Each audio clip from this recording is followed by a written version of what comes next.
Hi guys, Joba Yusuf again. Welcome back to another episode of the Kickoff Discussion Podcast. It was an exciting night of Champions League football. As well as always, as Real Madrid played a 2-2 draw with Bayern Munich at the Allianz Arena. We witnessed beautiful football at its purest and finest, and the game was a typical example why many people anticipate for the nights of Champions League football.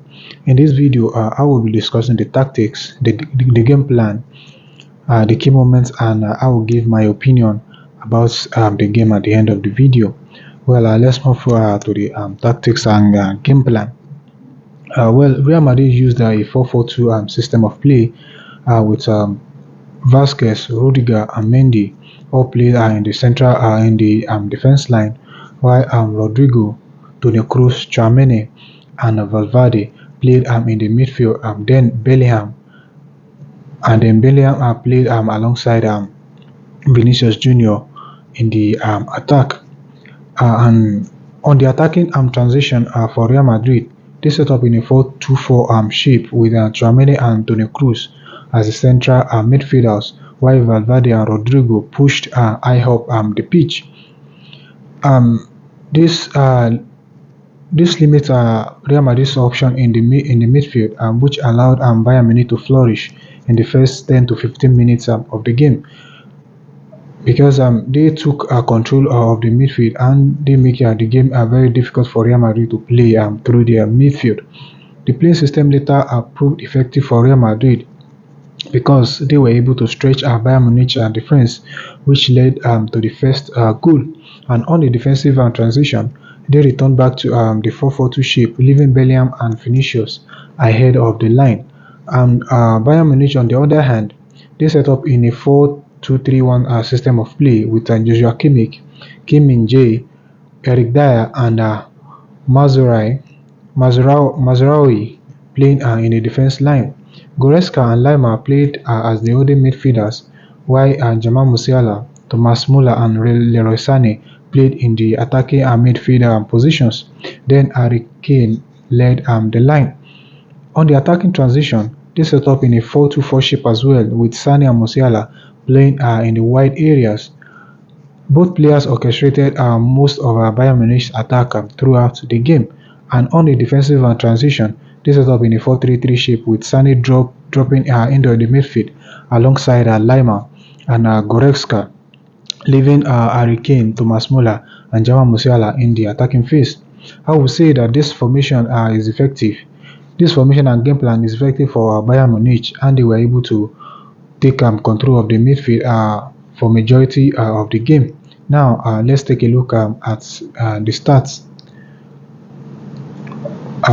Bayern Munich have 14 shots overall and 5 shots on target, while Real Madrid have 10 shots overall and 4 shots on target.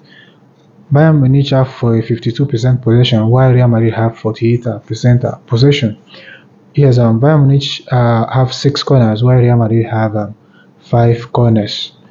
Looking at the stats, the game was a tight one, and that's a clear indication of playing in the Champions League. Every team cannot afford to flinch at any point in time, because if you do, you get punished. Now, let's take a look at the key moments in the game. Real Madrid opened the scoring in the 24th minute through Vinicius Junior.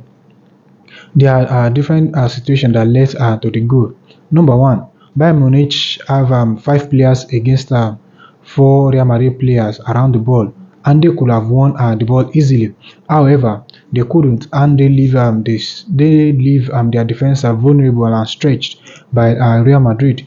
Number 2, Bellingham distracted Eric Dyer with his run as soon as Vasquez was in possession of the ball before passing to Toni Kroos.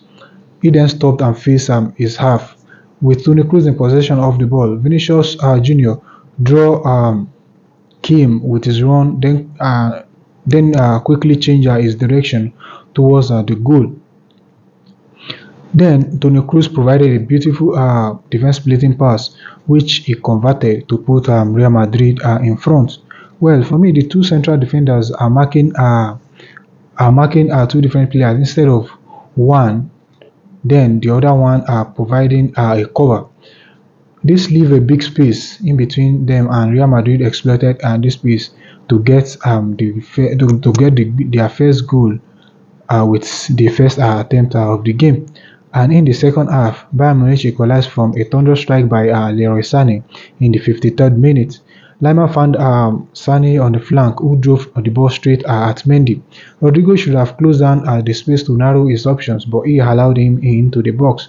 Toni Kroos, however, spotted that open space but before he could arrive to cover up, it was too late.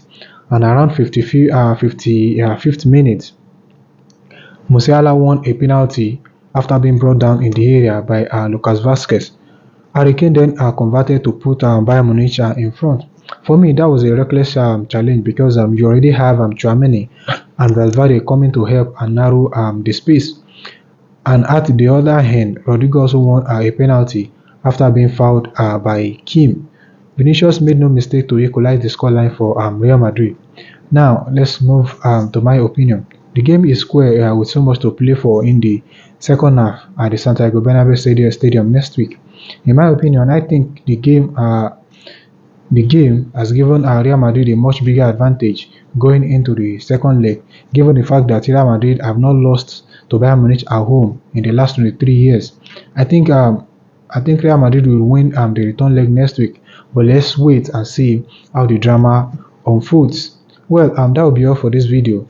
Please do like, share, comment, subscribe, and turn on the notification bell for quick and timely updates.